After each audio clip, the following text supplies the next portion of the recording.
방송에서 제공하는 투자 정보는 투자 판단에 대한 조언입니다. 방송에서 제공하는 주식의 가치, 가격 상승 및 가격 하락에 대해서는 방송사에서 보장하지 않습니다. 시청자 여러분 안녕하십니까? 오늘장 내일장 1부 출발하도록 하겠습니다. 서정덕입니다. 긴 명절 연휴들 잘들 보내고 오셨습니까? 우리 시장은 월, 화, 수요일 3거래일 동안 휴장이었습니다. 하지만 미국 증시, 유럽 증시는 정상적으로 돌아갔는데요. 미국, 유럽 쪽은 다양한 이슈가 나오면서 등락을 거듭한 바가 있습니다. 미국은 경제 지표, 지금 4분기 실적이 예상보다 좀 잘 나왔습니다. 그래서 그동안 좋은 흐름을 보여오다가 어제 약보합 마감을 했는데 아무래도 본격화된 미국 정상회담, 미중 무역 분쟁 부분에 따라서 경계감이 표출되고 있는 모습입니다. 특히나 트럼프 대통령의 연설 이후에 지금 시장은 약보 합세로 마감을 했다. 이 부분을 좀 보셔야 될 것 같고요. 유럽 역시 대장 국가인 독일 쪽 지표가 좀 좋지 못했습니다. 그리고 영국 쪽의 브렉시트 우려는 여전한 상황에서 경계감이 표출되고 있는 상황인데 우리 시장 장 초반에 약세 출발을 했습니다. 하지만 외국인 순매수 기조가 오늘도 이어지고 있습니다. 그러다 보니 시장 견인하고 있고요. 코스피, 코스닥 양시장 모두 올라갑니다. 특히나 코스닥 시장의 상승폭이 굉장히 큽니다. 거래소 쪽은 전기전자 업종 오늘도 선방하고요. 금융, 철강 업종이 오르고요. 운송장비나 전기가스, 통신업종 지금 그리고 중국 관련 소비주의 약세가 눈에 띕니다. 코스닥 시장 대체적으로 지금 상승 흐름 가져가는 가운데 그동안 많이 눌려있던 엔터 업종들 오늘 급등 흐름 가져가고요. 2차 전지 업종들까지 오르면서 지수 상승을 견인합니다. 자, 길게 쉬고 왔습니다. 하지만 시장의 기조는 아직까지는 그대로인 것 같습니다. 외국인의 순매수가 이어지고 있고 개인들은 갈팡질팡을 하는 와중에 지수가 올라가면 매도, 기관은 매수와 매도를 번갈아 하면서 시장의 흐름을 예의주시하고 있습니다. 그리고 말씀드린 대로 미국 증시, 유럽 증시가 지금 약보합세를 보이고 있는 건 북미강 정상회담에 따른 시장의 변동성 그리고 북중 간의 무역 분쟁이, 미중 간의 무역 분쟁이 어떻게 지금 판가름이 월말에 날 것인지 이 부분을 좀 보고 있는 건데요. 이 부분에 관련된 이야기들 오랜만에 일부에서 자세히 준비해봤습니다. 하나하나 잡아가시면 좋을 것 같습니다. 헤드라인 뉴스부터 전해드립니다.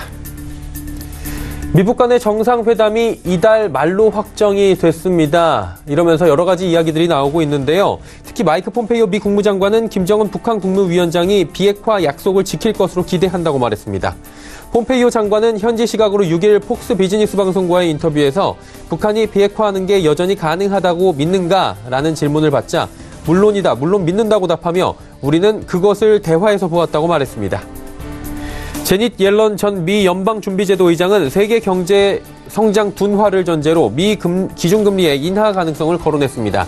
그러면서 현재 가장 큰 위협은 세계 경제의 성장 둔화라며 중국의 경제 지표가 약해졌고 유럽의 지표도 예상보다 나쁘다라고 덧붙였습니다. 올해 도로와 철도 등 사회 간접 자본, 즉 SOC 사업을 통해 모두 1조 5천억 원의 토지 보상비가 풀립니다. 이는 최근 정부가 선정한 예비 타당성 면제 대상은 포함되지 않은 것으로 2, 3년 뒤에 예타 면제 대상과 3기 신도시의 보상이 본격화되면 앞으로 보상금 규모는 급증할 것으로 전망됩니다. 현대아산이 창립 20주년을 맞아 내일과 모레 이틀 동안 북한 금강산 현지에서 기념 행사를 개최합니다. 기념식에는 현대아산 임직원 20여 명을 비롯해 조선아시아태평양 평화위원회 등 북측 관계자들이 참석할 예정입니다. 현대아산은 지난 1998년 금강산 관광이 시작된 이듬해 2월 현대그룹의 남북 경협사업 전문 계열사로 창립했습니다. 증시 흐름 이어갑니다. 거래소 시장부터 만나보도록 하죠. 말씀드린 대로 소폭 상승 이어갑니다. 2207.26포인트고요. 오늘 2200선 조금 이탈하는 듯한 모습을 보였는데 여전히 견조한 모습을 보여주고 있습니다. 자, 하루간의 흐름 정리해보도록 하죠. 한때 2200선이 살짝 붕괴가 됐습니다. V자 모양으로 다시 올라왔고요. 2213포인트대까지 장중에 올라가기도 했고 현재 포인트도 상승 국면에서 여전히 2200선 위에서 움직이고 있다라고 보시면 됩니다. 수급 주치 만나보도록 하죠. 수급 보시면 기관이 팝니다. 개인이 사고요. 외국인 여전히 순매수 기조를 가져갑니다. 1624억 원이나 사줍니다. 기관의 매도 물량이 연초부터 많은데요. 2319억 원 지금 매도하고 있고요. 연기금의 매도 물량 788억 원이나 나옵니다. 다음 살펴보도록 하죠. 시총 상위주들 말씀드린 대로 삼성전자, SK하이닉스, 전기전자 업종이 지수를 이끕니다. 그리고 현대차가 오늘 2.7%나 빠지고요. 셀트리온도 약보합입니다. 다음 살펴보도록 하죠. LG화학과 포스코 화학 그리고 철강주들 반등하는 가운데 삼성바이오로직스가 큰 폭의 하락이 나옵니다. 그리고 삼성물산 보합, 네이버도 13만 원대는 유지를 합니다. 다음 살펴보도록 하죠. 현대모비스, 한국전력, SK텔레콤, KB금융까지 모두 빠지는 가운데 신한금융만 현재 200원 상승합니다. 이번엔 코스닥 시장입니다. 코스닥은 727포인트대까지 올라오면서 코스피 시장과는 좀 다른 모습을 보여줍니다. 10포인트가 넘게 급등하는데 하루간의 흐름 정리합니다. 조정 없이 장 초반부터 꾸준하게 올라옵니다. 717대부터 727까지 강보합권 출발해서 지금 현재 1.42% 급등 흐름 가져갑니다. 수급 주체 만나볼까요? 기관까지 매수에 가담했습니다. 370억 원 기관 매수하고요. 외국인이 1,353억 원이나 매수합니다. 연기금 투신사주고요. 하지만 개인은 오늘 상승장에서 급등장에서 일단 1,693억 원 매도 포지션 잡습니다. 시가총액 상위 종목들의 흐름 좋습니다. 오랜만에 CJENM이 급등 흐름 가져갑니다. 포스코캠텍도 눈에 띕니다. 한마디로 2차전지 대장주들, 엔터 대장주들 올라가고요. 그 외 관련 업종들도 오늘 잘 달립니다. 바이로메드도 올라가고 셀트리온 헬스케어도 잘 달리는 가운데 신라젠만 소폭 조정이 나옵니다. 6위부터 10위 종목들 가보도록 하죠. 메디톡스, HLB, 스튜디오 드래곤, 펄어비스, 코오롱 티슈진까지 전 종목 상승하는 가운데 펄어비스 20만원 부근까지 다시 올라왔습니다. 다음 살펴보도록 하죠. 아난티가 강보합권이고요. 셀트리온 제약 보합 그리고 SK머티리얼즈가 강보합인 가운데 제넥신의 급등 15%대 급등 나오면서 시총 단숨에 14위까지 올라왔습니다. 파라다이스 오늘 중국 관련주들은 조금 휘청하는 모습 보입니다. 다음 살펴보도록 하죠. 원달러 환율 오늘 상승합니다. 1123원 70전대까지 상승하면서 4원 90전 상승 흐름 가져갑니다. 금일 본 방송에서 제공해드린 정보는 투자 판단에 대한 조언일 뿐입니다. 해당 주식의 가치와 수익률을 보장해드리지 않는다는 점 참고해 주시길 바랍니다. 오늘장 이슈 체크합니다. 펠리즈 투자리서치 김민수 대표 연결되어 있습니다. 대표님 안녕하십니까? 네, 안녕하십니까? 일단 우리가 설을 좀 길게 쉬고 왔습니다. 그 동안에 글로벌 시장은 계속해서 움직임이 있었는데 동향부터 살짝 정리해 볼까요? 네, 일단 미국 증시 흐름부터 잠깐 본다고 한다면요.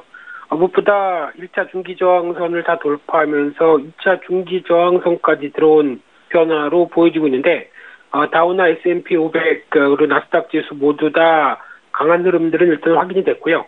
어제는 잠깐 쉬긴 했지만은 특히 상대적으로 기술주 중심의 나스닥이 강세를 보이는 측면들이었는데 무엇보다 필라델피아 반도체 지수가 어떤 변화를 강하게 가져가면서 직전 고점대 부분까지 돌파하는 시도를 보여주다 보니까 그에 따른 변화가 기술주 중심으로 이어졌다라고 정리할 수 있을 것 같고요. 두 번째로 미국의 고용지표가 발표됐던 부분들이 셧다운에도 불구하고 호조세를 보였습니다. 1월 비농업 부문 일자리 증가폭이 30만 4천 개를 기록했는데 예상치 16만 5천 개 그리고 작년 12월 달에 22만 2천 개보다도 훨씬 좋은 수치를 기록했고요. 일단 약점이 있음에도 불구하고 이렇게 호조세를 보였다는데 시장은 환호를 했던 분위기였었는데 조금 더 면밀하게 지켜보게 되면은 일단 일자리 수 개수는 양호한데 어떻게 보면 질적인 측면들은 좀 떨어지는 게 아니냐라는 분석도 나오고 있고요. 특히 시간당 임금 상승률이 지난 달에 비해서 0.4%보다 증가폭이 훨씬 줄은 0.1%대로 나왔다 보니까 그에 따른 분위기는 약간 좀 그렇게 강하지 않았다고 볼 수 있을 것 같고요.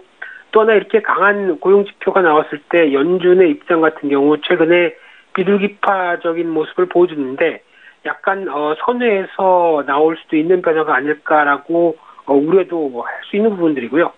또 하나 세 번째로 제조업 지표가 발표됐는데 이 ISM 제조업 지수가 56.6으로 12월 달에 54.3보다 다시 강하게 반전하는 모습들을 보여주면서 일단 단기 바닥을 확인하고 턴하느냐에 대한 부분들 쪽에서 무게는 좀 더 긍정적으로 실릴 수 있다고 봐야 될 것 같고요. 마지막으로 트럼프의 신년 국정연설에 대해서 많이 관심을 가졌던 모습들인데 집권 3년 차의 러시아 스캔들이나 작년 11월 달에 중간선거 패배와 같이 입지가 약화된 흐름들 쪽에서 결과물이 좀 필요했다라는 관점 쪽에서 상당히 좀 성과를 과시하는 측면들이 높았다고 봐야 될 것 같고요.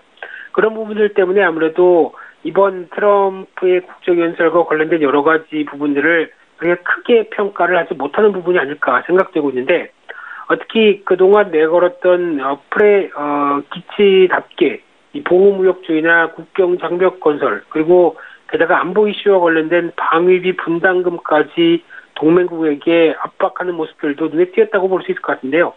그래도 그나마 가장 눈여겨볼 수 있는 국면들이 2차 북미 정상회담을 확정지었고, 거기다가 2월 말 미중 정상회담까지 가시화시켰다는 부분들 쪽에서 일단 지금 추구해왔던 비핵화와 북한의 비핵화와 중국과의 무역전쟁 관련된 얘기를 어느 정도 성과를 보기 위해서 부단히 노력했다라는 관점 쪽에서 일단 국내에 미치는 영향들은 오히려 조금 더 긍정적인 부분이 나오지 않을까, 기대감을 좀 높이는 부분이들이다, 이렇게 말씀드리겠습니다.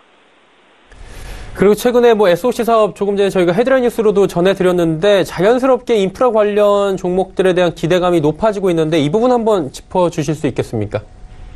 네, 대표적으로 철강, 건설, 시멘트, 굴삭기 관련된 종목들이 아무래도 재조명을 받는다라고 봐야 될 것 같고요. 가장 먼저 눈에 띄는 게 중국 인프라 투자에 대한 수혜 가능성들, 특히 3월 달에 중국 전인대를 앞두고 지금처럼 경제 성장률이 떨어지는 모습들 쪽에서 뭔가 강한 부양책이 나오지 않겠느냐. 그렇게 되면은 인프라 투자와 관련된 내용이고 그에 따라서 어느 정도 수혜를 받지 않겠느냐라는 쪽에 기대감이 가장 큰 포인트라고 봐야 될 것 같고요. 또는 두 번째로 예타면제 수혜주라고 볼 수 있을 것 같은데, 이번에 발표한 정부의 국가 균형 발전 프로젝트의 핵심인 도로, 철도, 건설 쪽에서 이 총 사업비 24조가 약간 넘는 중에서 이 도로와 철도, 광역교통, 물류망 쪽에 16조 6천억을 투자한다고 발표를 했는데요. 그렇게 되면은 이제 3분의 2 가까이를 이제 이쪽에 투입을 하면서 변화가 나올 가능성이 높다는 쪽에서 아무래도 수혜 가능성에 무게를 실을 수 있을 것 같고요. 또 하나 이제 남북경협 모멘텀도 중요한 흐름들이겠죠. 특히 2월 27일부터 28일간 이어지는 회담 속에서 어느 정도 비핵화와 관련된 부분들과 함께 유엔의 어떤 제재를 완화시키는 쪽으로 나온다라고 하게 되면 본격적으로 가장 큰 먼저 수혜를 받을 수 있는 쪽에 인프라 관련된 종목들은 오히려 이때부터가 기점이 될 수 있지 않느냐, 이런 분석으로 볼 수 있을 것 같은데, 아직은 기대감입니다. 그래서 이제 변화 요인들을 체크하는 게 중요하겠다라고 봐야 될 것 같은데, 그래도 관심 종목들을 꼽는다고 한다면 대표적으로 현대제철 눈에 띈다고 봐야 될 것 같고요. 이 철도 레일과 관련돼서 국내 최대 공급하는 회사다라는 관점과 함께 또 하나 두산인프라코어도 우려에도 불구하고 중국 판매는 양호했다라는 흐름들과 함께 또 하나 쌍용 영월 같은 시멘트 회사들도 수익성 중심의 양호한 모습들도 아무래도 기대감을 높일 수 있는 요인이다, 이렇게 정리하겠습니다. 네, 인프라 관련주들에 대한 이야기까지 자세히 들어봤습니다. 오늘 말씀은 여기까지 듣도록 하겠습니다. 고맙습니다. 네, 감사합니다. 헬리제 투자앤리서치 김민수 대표와 함께했고요. 이슈 칼럼 바로 이어갑니다.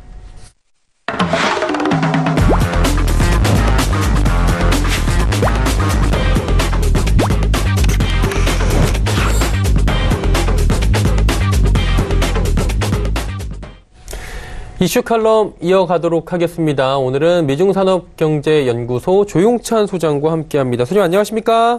예, 안녕하십니까? 예, 트럼프 대통령의 국정연설이 있었습니다. 꽤 길게 했더라고요. 1시간 22분, 세 번째로 길었다 하는데 연설의 주제 핵심 내용을 좀 짚어주시겠습니까? 네, 올해 국정연설의 주제는 위대함을 선택하라였고요. 또 연설의 핵심 키워드는 5가지입니다. 이민, 무역, 인프라, 의료비, 국가 안보와 관련된 부분인데요. 모두 예상보다 강경한 모습을 보여줬습니다. 특히 경제와 관련해서는 1조 5천억 달러의 그 감세 효과가 올해 하반기부터 사라지는데요. 이렇게 되면 2020년에 미국의 성장률은 1%대로 떨어지게 됩니다. 이 때문에 그 트럼프 대통령 같은 경우는 경제 성장을 위해서 2가지 정책으로 전환시키겠다는 거죠. 첫 번째는 통상 정책의 전환, 그리고 두 번째는 인프라 투자를 확대하겠다는 겁니다. 통상 정책과 관련해서는 공화당이 하원에 제출한 상호 무역 법안을 통해서 미국 제품에 대해서 다른 나라가 관세를 부과하면은 동률의 관세도 같이 부과할 수 있게끔 하는 법안을 추진해달라는 거고요. 둘째는 2조 달러를 투입해서 도로나 그리고 공항 같은 쪽에 시설을 정비할 예정으로 있으니까 초당적인 협력을 요청한다는 겁니다.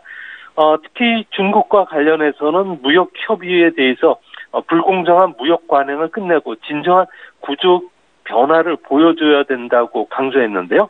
이는 농산물 수입 확대만이 아니라 보조금 문제, 지적재산권 문제에서도 큰 폭의 양보하라는 것입니다.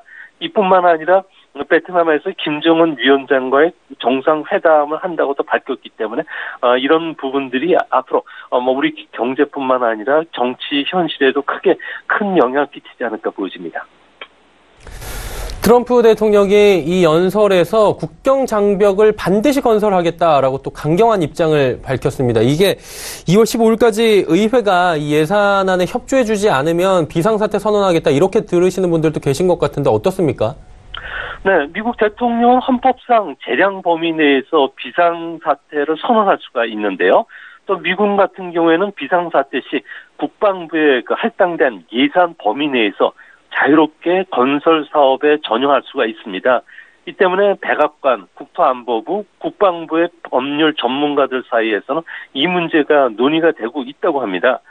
국가 비상사태는 법적인 문제가 아니고요. 정치적 성격을 띠고 있는데요. 대통령의 권한의 그 재량 범위를 넓게 인정해 준다면 비상사태 선언만으로도 총기 규제가 가능해진다는 모순에 빠지게 됩니다. 한국전쟁 때 트루먼 대통령이 비상사태를 선언하고 철강산업을 국유화시키려고 했는데요.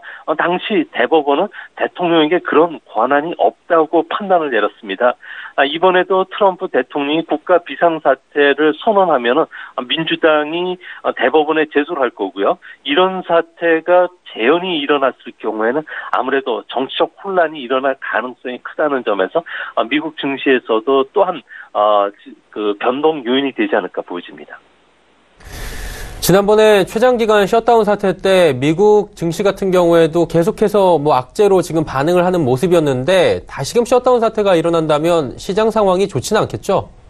네, 그렇습니다. 미국 그 대통령 경제자문회의 같은 경우에는 1월 15일 날 내놓은 그 보고서를 보면 셧다운 사태로 인해서 한 주마다 실질 GDP 성장률은 0.13%포인트 하락 압력을 받는다고 경고를 했는데요. 셧다운 사태가 만약 일어나게 됐을 경우에는 이번에는 장기화될 가능성이 큽니다. 그런 측면에서 개인 소비 감소로 인한 성장률 둔화에 그치지 않고요. 경제 전반에 광범위한 악영향을 끼칠 수가 있게 됩니다. 당장 경제 지표가 발표가 안 되기 때문에 경기 방향이라든지 속도를 알 수가 없기 때문에 아무래도 투자 심리는 위축이 될 수밖에 없고요. 신규 주식 공개도 이제 할 수가 없는 상황이고 세금 환급, 신약 인허가 업무도 절차를 밟을 수 없기 때문에 기업 입장에서는 중요한 결정을 내릴 수 없는 혼란이 일어나게 됩니다. 이뿐만 아니라 미국, 멕시코, 캐나다 협정의 의회 비준이 불투명해지게 되고요. 또 트럼프 대통령이 올해 정책 운영의 핵심인 규제 완화, 또 인프라 시설 확충, 의약품 가격 인하, 그리고 부채 상한 인상과 관련해서는 민주당의 협력을 받을 수 없기 때문에 이전의 그 주가 조정보다는 더 깊은 충격을 줄 가능성은 언제든지 있어 보입니다. 자, 이제 북한과 미국과 북한 간의 정상회담에 대해서 자연스럽게 넘어가 보도록 하겠습니다. 날짜가 나왔습니다. 이달 말께죠. 27일, 28일 베트남에서 한다라고 여기까지는 발표를 했고 이게 다낭인지 하노이인지는 아직까지는 나오진 않은 것 같습니다. 일단은 베트남을 선택한 이유가 있을 것 같고요. 이게 북미 간의 미북 간의 교착 상태에 빠져 있는데 이런 것들을 좀 시원하게 해결해 줄 수 있지 않을까라고 기대감들도 있는데 어떻게 보십니까? 네, 미국이 베트남을 선택한 가장 큰 목적은 아무래도 미국과의 전쟁을 한 국가가 적대 관계를 청산한 뒤에 비약적인 경제 발전을 이룬 것을 김정은 위원장에 보여주기 위한 겁니다. 이제 북한도 이제 개혁 개방으로 나오라는 이야기인데요. 트럼프 대통령 같은 경우에는 북한 비핵화에 대해서 역사적인 진전을 계속하겠다면서 자신감을 내비쳤고요. 또 그런 측면에서 1박 2일간의 비교적 긴 회담 기간을 잡았습니다. 여기에 중국도 참여가 가능할 것으로 보여지기 때문에 1차 회담 때보다는 구체적이고 또 실질적인 성과를 이뤄낼 수는 있을 거로 보여집니다. 미국은 실질적인 비핵화 합의를 해준다면은 북한이 원하고 있는 제재 플러스 알파까지도 준비가 된 것으로 보여지는데요. 비핵화에 대해서 포괄적인 합의만 할 경우에도 상황 조치로 한반도의 그 종전 선언이라든지 연락사무소 설치, 또 인도적 지원 확대, 경제협력단의 북한 파견 등이 또 예상이 될 수가 있고요. 또 북한이 통큰 결단을 내려서 비핵화 로드맵을 내놓는다면 평화협정과 관련된 논의도 할 수가 있게 되고요. 개성공단 재가동이라든지 금강산 관광 재개, 대규모 경제 지원도 가능할 것으로 보여진다는 점에서 북한도 아무래도 상한 그 조치들을 내놓아야 되지 않을까 보여집니다. 지난번에를 조금 복기를 해보자면 싱가포르 회담이었고요. 두 정상이 날선 공방이 좀 있었던 것으로, 그리고 취소까지 갔던 것으로 지금 기억을 하고 있는데, 아직까지 3주가 남았기 때문에 그 부분에 대해서도 염두를 안 할 수는 없는 것 같습니다. 어떤 변수가 또 남아 있습니까? 네, 양측이 사전 조율을 통해서 장소나 일정, 의제, 합의문까지도 어느 정도 조율이 진행된 것으로 지금 알려지고 있는데요. 비건 미국 그 국무부 대북 정책 특별대표가 평양에서 구체적인 의제 조율을 마친다면은 합의문 초안까지도 검토할 수 있는 단계까지 들어갈 것으로 보여집니다. 이제 남은 3주간의 돌발 변수가 아주 없는 것은 아닌데요. 미국이 무리한 비핵화를 압박한다든지 상한 조치가 미흡했을 경우에는 합의문 완성 과정에서 의견 충돌이 일어날 가능성은 있습니다. 또한 3월부터 열리는 키 리졸브 연습이라든지 독수리 훈련에 대해서 북한이 또 민감하게 반응할 수도 있는 거고요. 그리고 김 위원장의 후견인 역할을 해온 시진핑 주석이 자칫 강하게 등장할 경우에는 무역전쟁, 종전선언과 같은 대형 이벤트에 치우칠 가능성이 있기 때문에 우리 입장에서는 한반도의 비핵화 문제라든지 북한 제재 완화 부분이 엉클어질 수가 있기 때문에 아무래도 이런 부분들은 좀 조심스럽게 지켜보시면서 투자의 판단에 조언을 얻어야 되지 않을까 보여집니다. 자, 미중 간의 정상회담도 함께 지금 추진이 되고 있는 것으로 알고 있는데, 일단은 문 대통령의 베트남 방문과 관련해서 지금 합류 가능성에 대해서 이 이야기들이 지금 나타나고 있는데, 청와대 쪽에서는 가능성이 크지 않다고 오늘 좀 이야기가 나왔다고 합니다. 어떻게 보십니까? 네, 맞습니다. 북한이 비핵화 로드맵을 밝혔을 경우에는 한반도 평화체제 구축을 위한 종전선언, 평화협정을 논의하는 단계로 바로 들어가게 되는데요. 이렇게 되면은 문 대통령 입장에서는 베트남의 전격 합류해서 4자 종전선언을 추진할 수 있는 단계까지 올라갈 것으로 보여집니다. 하지만 이런 시나리오는 최상의 시나리오인데요. 일어날 확률은 거의 제로에 가깝습니다. 아무래도 미국 입장에서도 북한이 핵무기를 완전히 포기하지 않을 것으로 지금 평가를 하고 있고요. 또 평양에 가 있는 비건 미국 그 특별 대표 같은 경우에는 정상회담 의제를 조율하기 위한 실무 협상가일 뿐입니다. 폼페이오 국무장관도 풀지 못했던 비핵화 상응 조치를 실무 협상 대표가 첫 방북을 통해서 김정은 위원장도 만나지 않고 진전시킬 수는 없는 상황인데요. 또 김정은 위원장 입장에서도 올해 신년사에서 한반도의 현 정전 체제를 평화 체제로 전환하기 위해서는 다자 협상을 제안한 바도 있습니다. 이 때문에 전격적으로 문 대통령이 베트남을 방문할 확률은 그렇게 크지는 않은 것으로 보여집니다. 네, 일단 청와대 입장도 그렇고 조 소장님도 많은 분들이 지금 베트남 방문 가능성은 좀 적어 보인다라고 지금 분석을 해주셨고요. 이제 중국과 미국 간의 얘기를 좀 나눠보도록 하겠습니다. 무역 협의에서 진전이 있었다고 지난달이죠. 30일, 31일이었는데 이렇게 밝히긴 했습니다. 다음 주에 그리고 북경에서 다시 한번 고위급 회담이 열리는데 지금까지 합의문은 없었습니다. 이번엔 합의문이 좀 도출이 되면서 긍정적인 성과가 나올까요? 네, 1월 말에 열렸었던 1차 고위급 무역 협의에서는 중국이 그동안에 논의조차 거부해왔던 국가 안보라든지 국가 주권을이라고 주장하는 부분들에 대해서도 이슈화되면서 논의가 됐는데요. 그 중에서도 가장 주목해서 보셔야 될 점은 지적재산권 보호와 관련된 법률적인 집행의 필요성이 좀 이야기가 됐고요. 비관세 장벽뿐만 아니라 사이버 공격에 대한 피해 문제, 그리고 보조금 지급, 그리고 위안화 문제까지도 다양하게 논의가 됐다고 합니다. 이 때문에 이런 그 논의를 근거로 해서 미국 같은 경우에는 다음 주 2차 고위급 무역 회담에서는 무역 적자 축소 외에 구조적인 문제와 관련해서는 구체적인 결과물을 만들어내겠다는 게 생각이고요. 또 지속적인 검증뿐만 아니라 효과적인 이행이라는 합의점까지 도출할 예정으로 있다고 합니다. 반면에 중국 입장에서는 지적재산권을 모니터링하는 틀을 만드는 정도의 아주 합의가 쉬운 분야에 대해서는 일단 협상 타결을 선언하자. 그리고 이해가 상충됐던 부분에 대해서는 2월 말에 정상 간의 대화로 풀자고 주장했기 때문에 이번에도 중국의 그 견제로 합의문 도출이 되든지 타협점을 찾기가 좀 사실상 어렵지 않나 이렇게 보여집니다. 이 무역전쟁을 이제 끝내긴 해야 될 텐데 어느 정도로 언제 정상회담이 열릴지 이게 장소도 발표가 안 되고 있는 상황이고요. 회담 주제도 지금 나오지 않은 상황인데 이 부분에 대해서 좀 저희가 예측해 볼 수 있나요? 네, 미중 정상은 3월 1일 무역 협상 그 시한을 앞두고서 북미 정상회담이 열리기 때문에 아무래도 이런 그 북미 정상회담 기간이라든지 바로 직전에 만나지 않을까 보여집니다.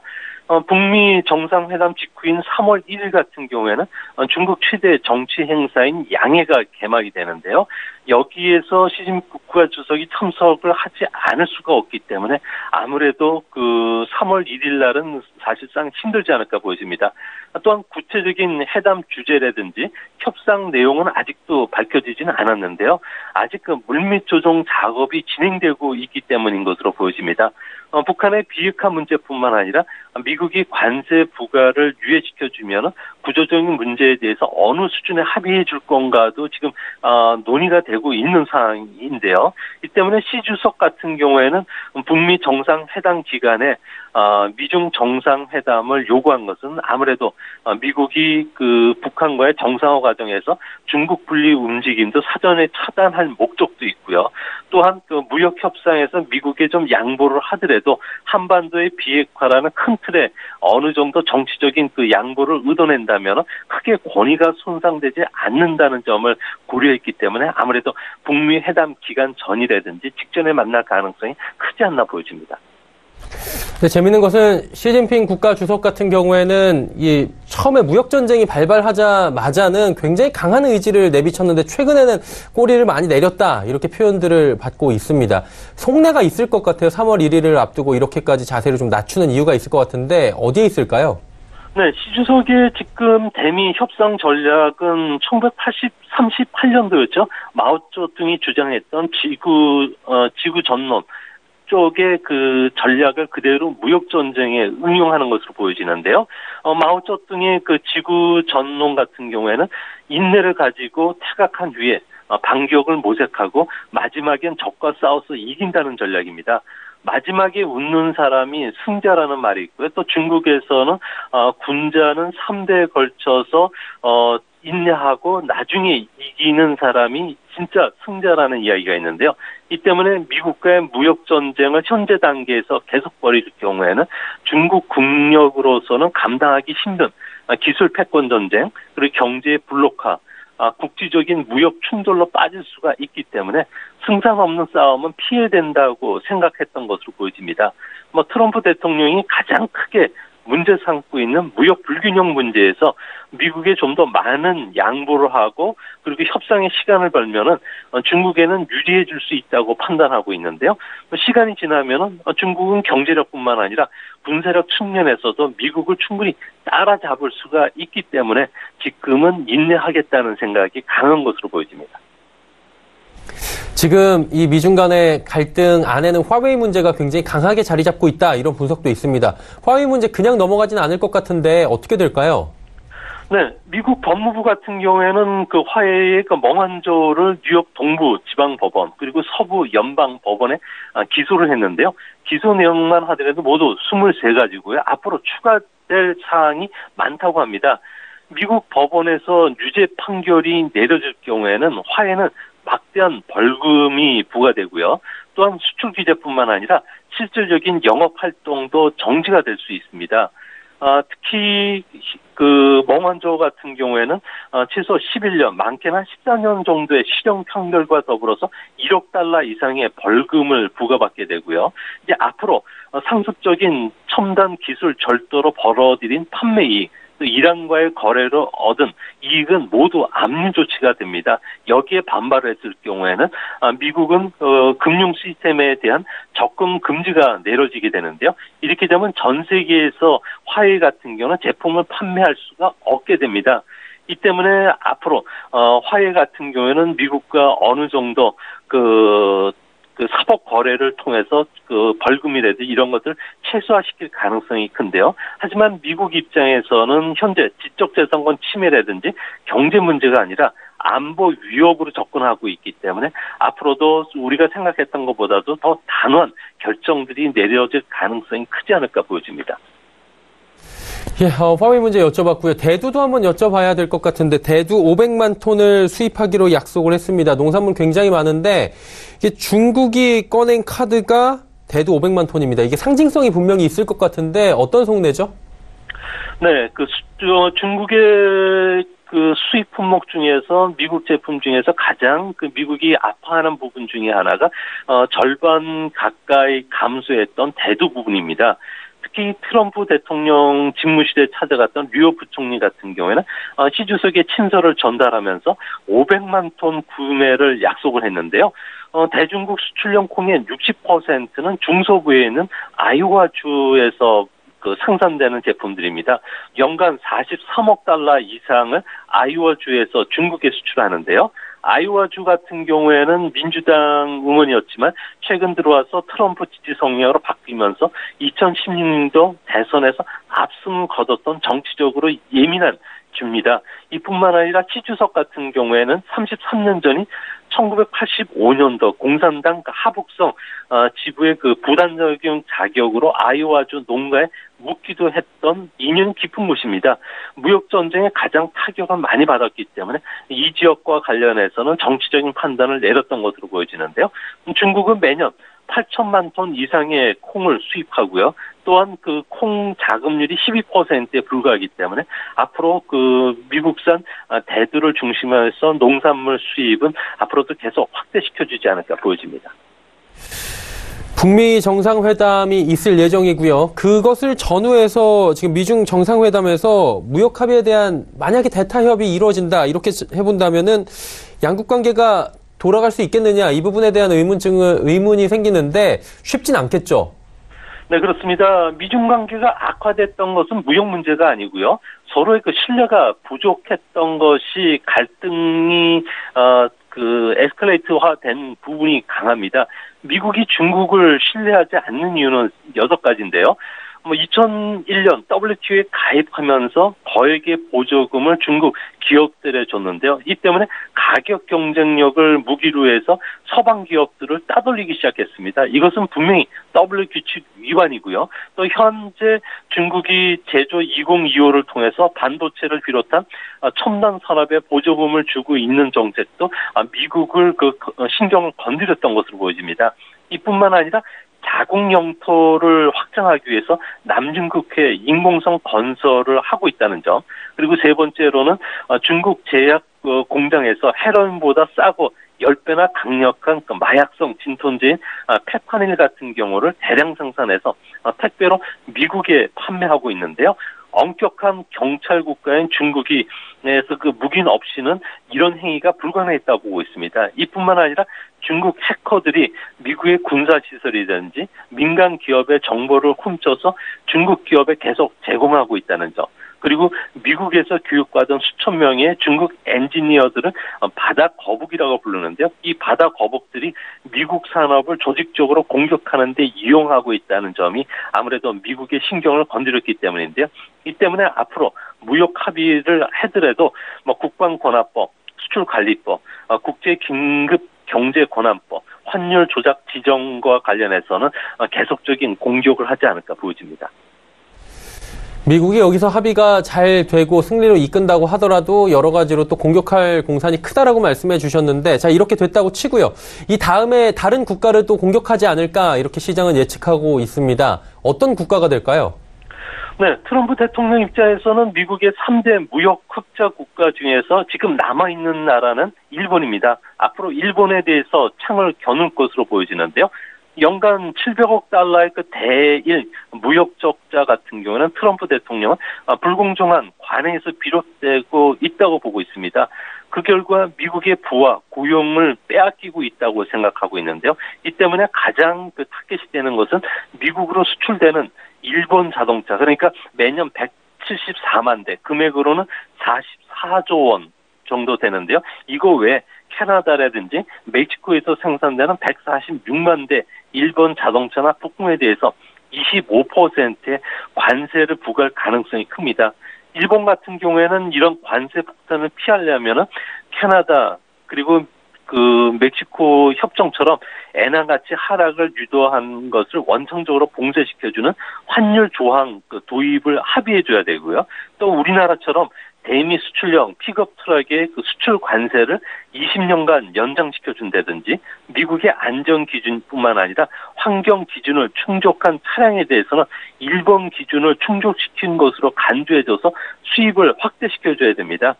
미중 협상처럼 미일 협상도 WTO 규칙보다는 아무래도 트럼프가 정한 규율에 그리고 또 양보를 해줘야지만 아무래도 일본이 무역과 관련된 보복에서 피해 나가지 않을까 보여집니다. 미중 간의 무역 분쟁이 생각보다 지금 장기화되고 있고 이거보다 더 길어진다라고 한다면 승자와 패자가 이제 명확하게 갈리고 있다라는 얘기가 있더라고요. 어느 국가가 좀 승전 국가가 되고 어느 국가가 패전 국가가 되는 걸까요? 네, 아무래도 우리나라 같은 경우는 전체 수출의 4분의 1이 대중국 수출품인데요. 석 달째 지금 계속 감소를 하고 있습니다. 반도체나 석유화학을 비롯한 대부분의 주력 수출 품목이 뒷걸음치를 치고 있는데요. 우리나라뿐만 아니라 대만, 아세안과 같이 중국의 중간재나 자본재를 수출하는 나라들은 공급 체인망이 구축이 되고 있기 때문에 쉽게 이런 충격에서 벗어나기는 어려울 것으로 보여지고요. 호주나 브라질과 같은 자원 수출국도 악영향을 받을 수밖에 없습니다. 다만 이제 무역 갈등이 길어지면은 상대적으로 수혜를 입는 국가는 유럽연합, 멕시코, 일본, 캐나다가 되는데요. 유엔 무역 개발 회의 같은 경우에는 앞으로 2,500억 달러에 대해서 계속 무역 전쟁이 벌어졌을 경우에는 82%의 수출 품목이 제3국으로 조달처가 바뀐다고 합니다. 이렇게 되면 유럽연합이 705억 달러 수출이 늘어나게 되고요. 멕시코, 일본, 캐나다도 200억 달러 이상 수출이 늘어난 어부지리 효과를 얻게 된다고 합니다. 다만 관세 전쟁이 계속 진행이 되면 우리나라를 비롯해서 대만, 아시안 같은 경우는 공급망 체인망의 혼란이 일어나고 있기 때문에 중국 생산 기지를 빨리 다른 나라로 돌리는 이런 엑소더스 현상들이 계속 일어나지 않을까 보여집니다. 네, 북미 간의 정상회담 그리고 미중 간의 무역 분쟁 부분까지 자세히 오늘 짚어봤습니다. 오늘 말씀은 여기까지 듣겠습니다. 고맙습니다. 예, 감사합니다. 미중산업경제연구소 조용찬 소장과 함께했습니다. 오늘장 내일장 1부 함께 하셨고요. 잠시 뒤 2부에서는 이제 종목 이야기 좀 자세하게 나눠보도록 하겠습니다. 그동안에 좀 놓치신 종목들이나 또 신규로 발굴한 종목들이 많다고 하니까요. 2부도 함께 해주시면서 종목 상담까지 함께 이어가 보시면 좋을 것 같습니다. 2부에서 뵙겠습니다. 고맙습니다.